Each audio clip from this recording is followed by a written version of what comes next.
This is a photo that was found on the ground outside of a convenience store in Florida in June 15th of 1989. And that picture to this day has still gone unidentified. They said that this is not your daughter. They did some type of forensic examination of the photo and they came to the conclusion that that was not her daughter. The boy in the photo was thought to be this kid named Michael Henley who went missing also in 1988, which was a year before. And if you look at these pictures side by side, you can see where the similarities come in. But once again, the cop said that's not him. What's crazy is that neither Michael nor Sarah have ever been found, and that picture to this day has still gone unidentified. It has never been identified almost 40 years later. This is the truth behind the tooth fairy. Now everyone knows who the tooth fairy is. Once you lose a tooth, you put it under your pillow and she comes in the middle of the night to take it and give you money. But what if I told you the tooth fairy is much more scarier than that? And that the tooth fairy has a much darker backstory. The story goes that a kid lost 2 of their teeth in the same day and proceeded to tell her parents that she lost both of her teeth. Now this was the first time she ever lost any teeth, so her parents told her what to do with them and put them under her pillow for money. So she proceeded to do that, and a couple hours later she was getting ready for bed. Her parents tucked her in and she was about to fall asleep, but that's when she sees her door creak open. It's super dark in her room so she can't see anything, but she squints her eyes to look at the doorway and sees something standing there. But then her door proceeds to fully open and you won't believe what was at the door. Hit the plus button for a part 2. I was murdered on a Facebook live stream for no reason. This is my story. I am a 74-year-old man by the name of Robert Godwin. After making my way home after spending some time with my family on Easter, I was approached by a strange man. This man had recently gone bankrupt. This man and his wife had recently divorced. This man had lost everything on gambling. He had lost everything and was ready to make me lose everything. He came up to me with a camera pointed on my face. He told me to repeat the name Joylin after him. I did do it, but I was very confused. He then said, "Joylin is the reason you're dying today," and then he just shot me. My lifeless body was shared all over the internet and the video the killer took is still being shared till today. My mother took his own life just before getting caught by the police. 3 urban legends that turned out to be true. Number 1. In the 1980s, parents in Long Island terrified their children with the legend of Cropsey. He was a murderous man who lived beneath an abandoned school and would capture children. But it was later found that the old janitor of the school was still living on school grounds, and it's believed he was responsible for the disappearance of several kids, which made the legend of Cropsey true. Number 2. Charlie No Face was the terrifying legend of a featureless man who would roam the streets of Pittsburgh at night. But it was discovered that this man did exist. His name was Raymond Robinson. He was a very nice guy, and he only left his house at night as he feared his deformity would scare people. Number 3. Legend has it that an escaped asylum patient roams near the Fairfax County Bridge where countless amounts of dead rabbits have been found. There wasn't any legitimacy to this legend until a couple drove through this bridge in the 1970s only to find a man dressed as a bunny who threw an axe through their windshield before they got away. This is why you have to be careful who you let into your Halloween parties. So this is a photo of who police believed was a guest at a Halloween party in Rochester, New York in the 1940s. The party was being thrown by Jack and Amelia Layton, and they actually noticed that this guest was outside of the party watching the guests through a window. The report claims that Amelia believed the guest was her friend Jan, who tended to go above and beyond for Halloween, creating very scary costumes. So she let this person in believing it was her friend Jan. But then 20 minutes later, Jan shows up, and that guest could not be found anywhere. So Amelia starts running around the party asking everyone if they knew who that guest was, and no one had recognized that person. So she goes into her daughter's room, who was playing while the party was happening. And the police report states that the only thing there left of Amelia's daughter was a bloody shoe. 4 other reports of this guest being at parties that night were called into police, and all of them resulted in missing children's cases. The identity of this person has never been found, and none of the kids have been found either. Mysterious death of tech entrepreneur Aaron Valenti. It happened in San Jose, and tonight her friends and family are expressing frustration about the police investigation in the hours leading up to her disappearance. Have you ever heard of Aaron Valenti, a successful tech entrepreneur who mysteriously died in Silicon Valley? Her story is as intriguing as it is chilling. Erin was a vibrant, ambitious founder known for her energy and drive. But in October of 2019, her life took a sudden tragic turn. Found dead in her car, but nobody knows how she died.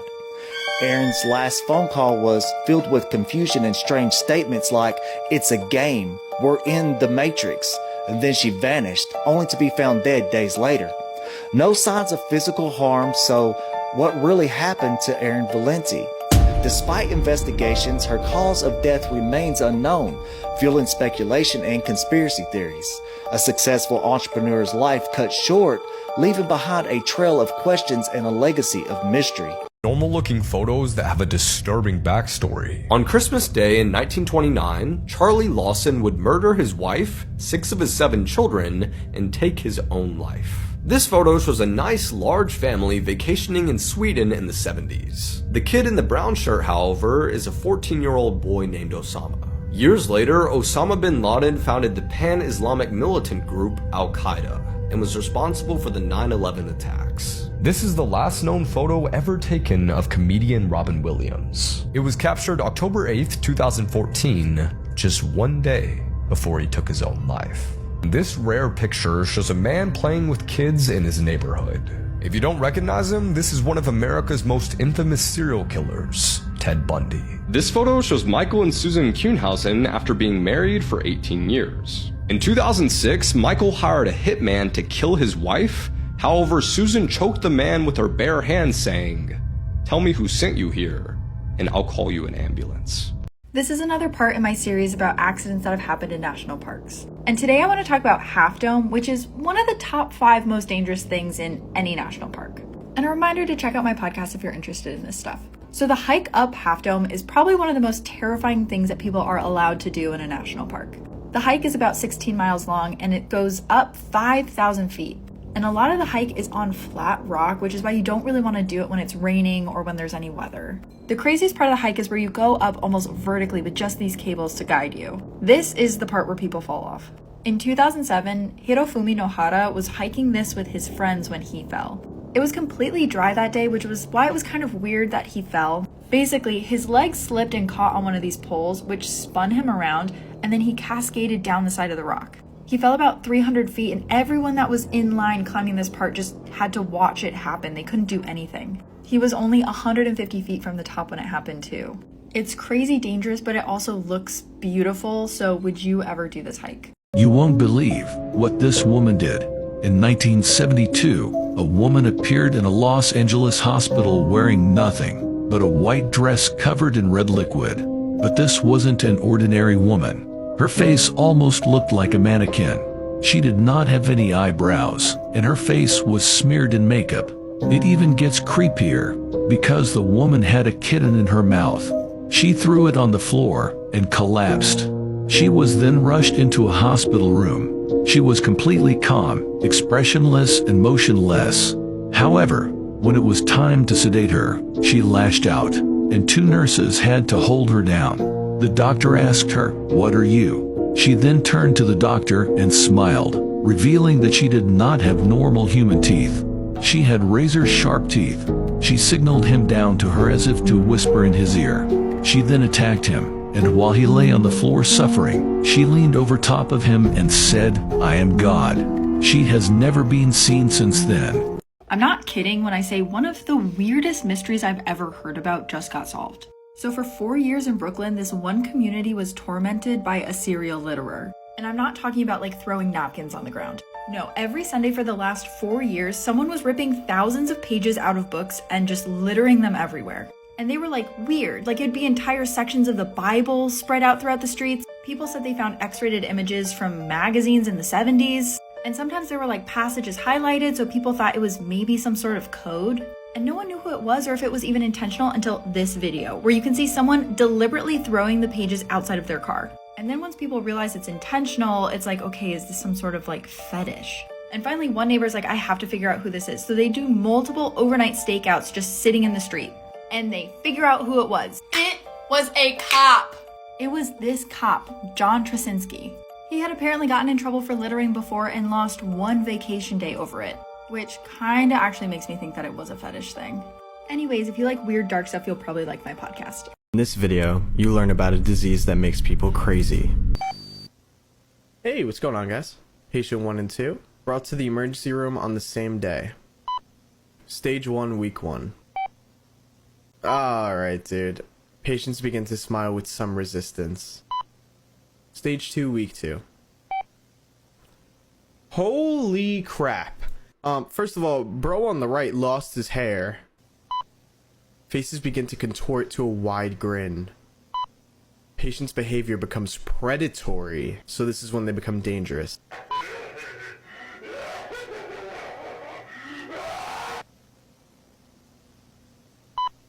Stage 3, week 4. Okay, wow. Fungus has permanently damaged facial tissue. I was gonna say, it looks like they're just falling apart at this point, leaving a severely contorted face. Vocal cords have stopped functioning due to extreme strain. Stage 4, week 5. What happened to Rebecca Coram on the Disney Wonder cruise ship? Imagine setting sail on a Disney cruise filled with joy and excitement only to vanish without a trace. This is the chilling story of Rebecca Coram. On March 21st, 2011, the Disney Wonder cruise ship left Los Angeles for Puerto Vallarta, Mexico.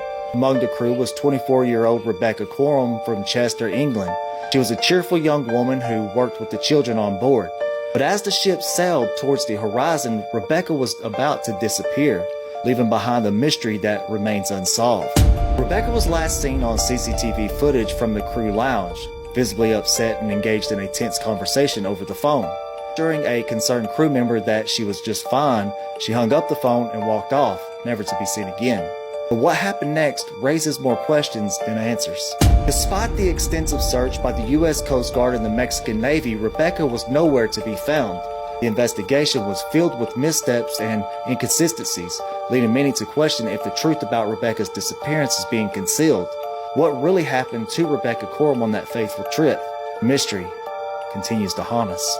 Normal looking photos that have a disturbing backstory. While this photo looks like it's some prop from Halloween, it's an actual living two-headed dog that was created in 1959 by a mad Soviet scientist. He managed to create a two-headed dog that could smell, move, see, hear, and even bark. While this appears to be an ordinary doll, it belongs to a Russian scholar, Anatoly Moskvin, who was arrested in 2011 for having the mummified remains of young girls in his apartment. Police found 26 of these dolls in his home. This photo shows 23-year-old Tina Tintor hugging her dog Max. One day, after taking Max for a walk, the two were driving home when they were killed in a fiery car crash by a drunk NFL player. This wooden head box is designed to prevent light, sound, or air from getting inside. In 1970, Colleen Stam was abducted by a serial killer and locked inside it for 7 years. This image shows Marie Joseph taken the day she drowned while swimming in a public pool. However, her body wasn't found for 48 hours, and during this time, people would swim around the pool while she was decomposing at the bottom. The United Kingdom has a problem with men stalking women. This is Lorraine Cox, a 32-year-old woman walking home after a night out. Following her, Asam Mangori, also known as Christopher Mayer. Now, watch this.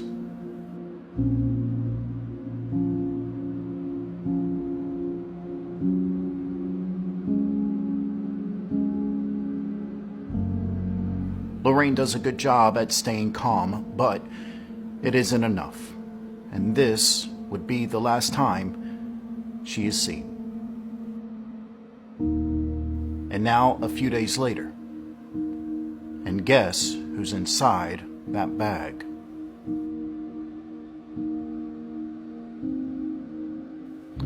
Asam Mangori was found guilty of murder, but the fear for women walking the streets in the United Kingdom is still very much real.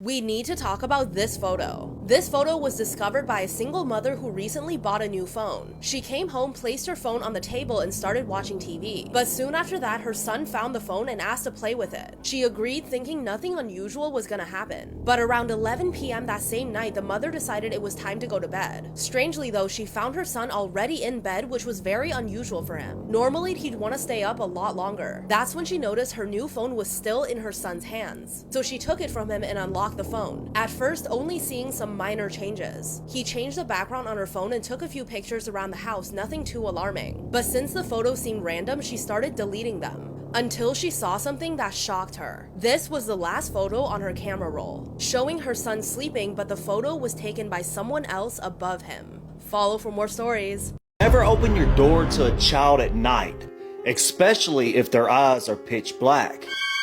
It's a quiet suburban neighborhood. You're home alone when a knock echoes. Two children stand outside, their eyes as dark as the night itself. But these aren't ordinary children. There's something far more sinister.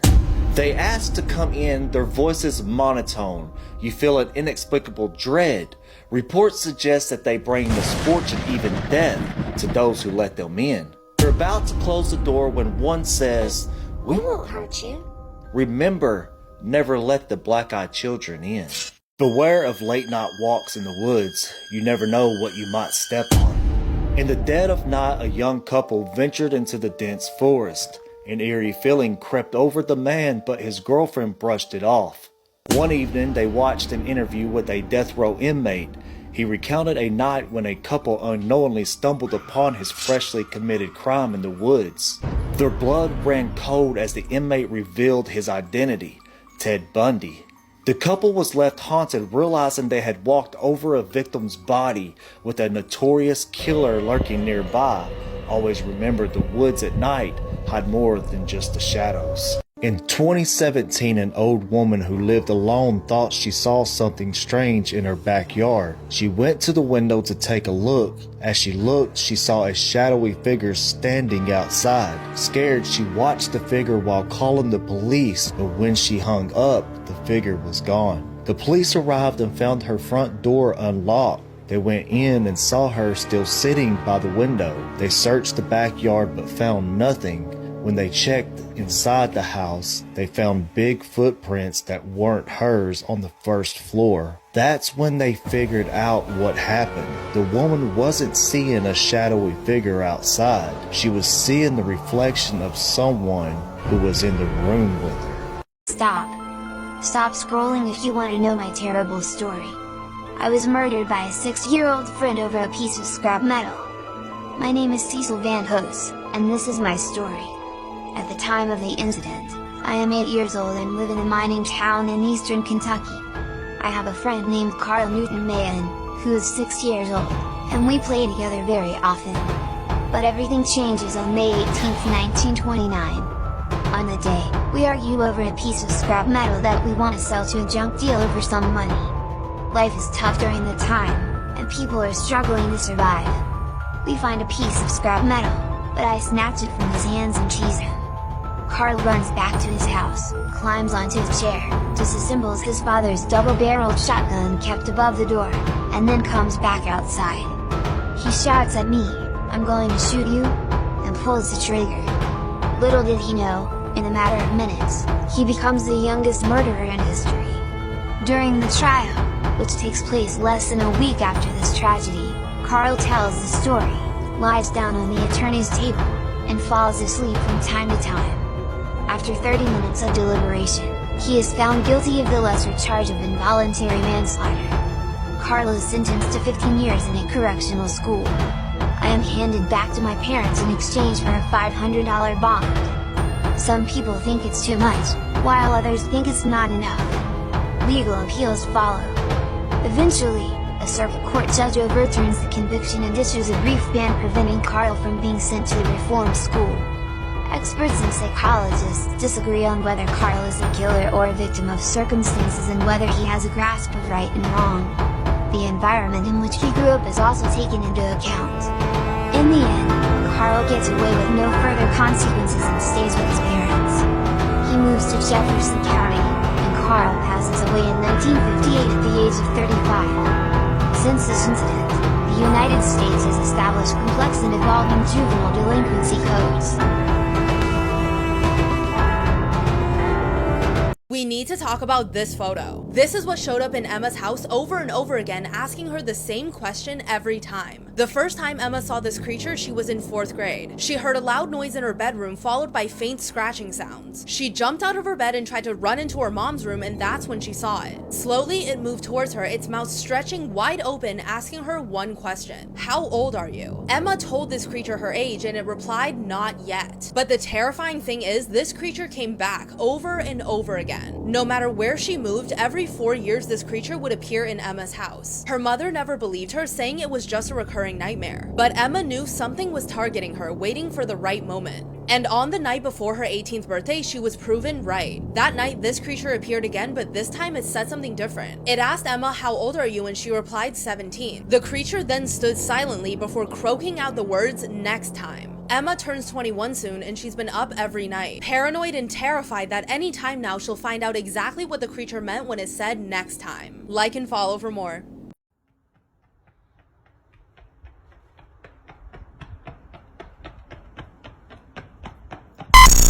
Hello? Is someone there?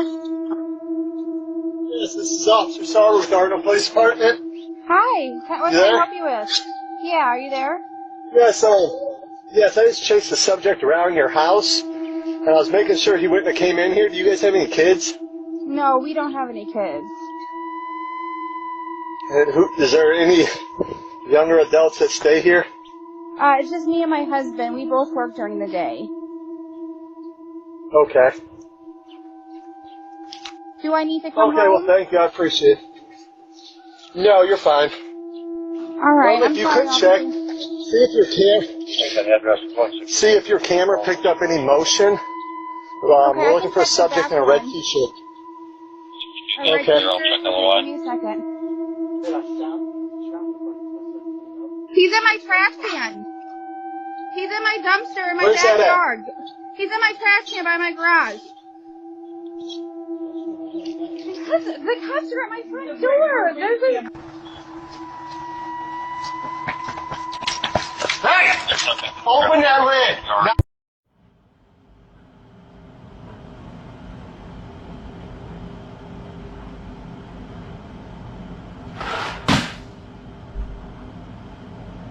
If you have kids, you're gonna wanna hear this.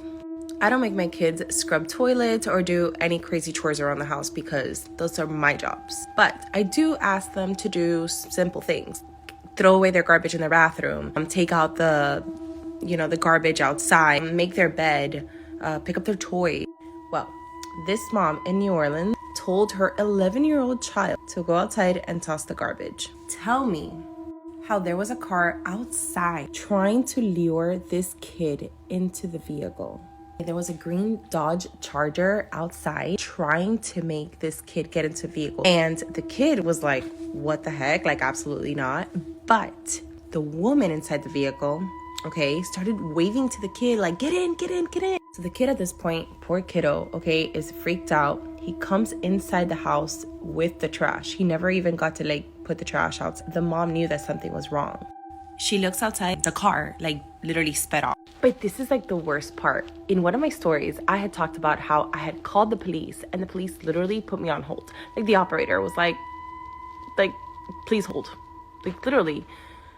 And I've had so many people tell me oh, that doesn't happen. When you call the police, they come right away or they answer the phone. No, it doesn't. It doesn't always happen that way. Because guess what? A lot of crime calls at that time, your call is not going to be a priority because there's other things that are taking precedence over your request, right? Well, this mom freaking calls the police. Guess what? Call the police. They literally took hours to come to respond to this, to investigate. And then the police finally comes and they investigate and they're like, yeah, we don't really think that it was an attempted kidnapping. Yes, because your investigation that occurred hours after the fact that the perpetrators were actually gone, okay, gave you enough evidence to determine that. Well, guess what? Mom and the kiddo, they feel super unsafe. This happened in New Orleans, and they're probably going to have to move out of their neighborhood because No, I would probably do the same thing.